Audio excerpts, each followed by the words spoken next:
teman-teman semua, kita cegah dan lawan corona. Patuhi selalu protokol kesehatan dimanapun kita berada. Ada 4 poin utama agar terhindar virus corona. Mari satukan hati, mari satukan jiwa, mari satukan pikiran kita. Sayangi diri kita, sayangi keluarga, sayangi orang-orang sekitar kita. Memakai masker kemanapun kita pergi, menjaga jarak dimanapun kita berada, cuci tangan pakai sabun, gunakan hand sanitizer, serta tingkatkan imunitas tubuh. Ayo kita terapkan perilaku hidup bersih dan sehat.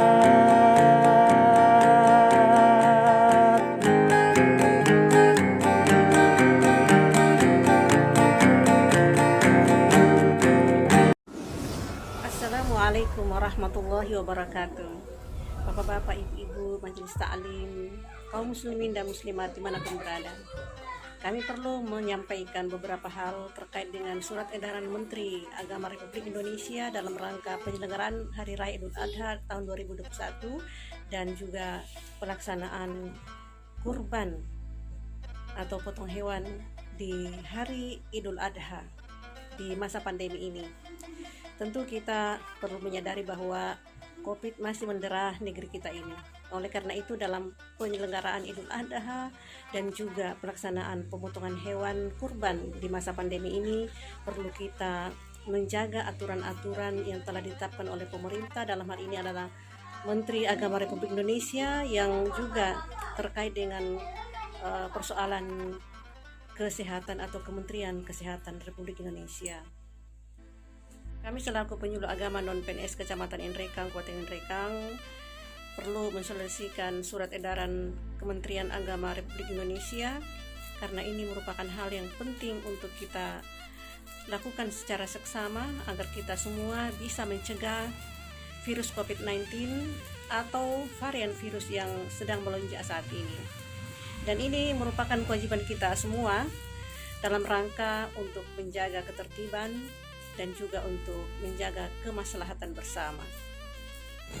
Bapak-bapak, ibu-ibu, majelis taklim dimanapun berada, adapun mengenai surat edaran Menteri Agama Republik Indonesia nomor 15 tahun 2021 mengenai penyelenggaraan sholat Idul Adha dan pemotongan hewan kurban pada Hari Raya Idul Adha, antara lain adalah pertama, pada malam takbiran.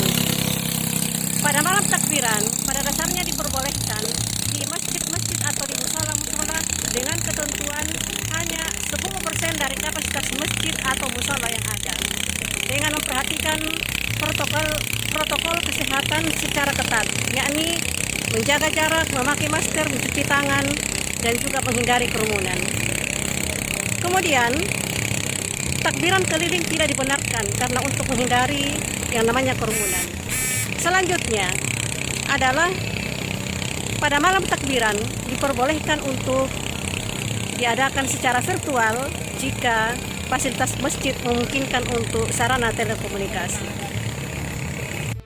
Bapak-bapak, ibu-ibu, majelis taklim dimanapun berada, yang kedua, pada penyelenggaraan sholat Idul Adha, ketentuannya sebagai berikut, antara lain yang pertama adalah pada daerah yang dinyatakan zona merah atau oranye, maka sholat Idul Adha di lapangan terbuka atau di musola atau di masjid ditiadakan. Yang kedua, bagi daerah yang dinyatakan zona hijau atau bebas dari COVID-19, maka diperbolehkan untuk mengadakan sholat Idul Adha di lapangan terbuka atau di masjid atau di musola dengan ketentuan bahwa dinyatakan oleh pemerintah setempat atau satuan Satgas Covid setempat. Pelaksanaan sholat Idul Adha yang dilaksanakan di area terbuka atau di musola yang dinyatakan bebas dari Covid atau berada di zona hijau, maka harus dengan standar protokol kesehatan secara ketat. Antara lain, yang pertama adalah sholat Idul Adha dilaksanakan sesuai dengan ketentuan rukun, dan bagi yang menyampaikan khutbah maksimal 15 menit.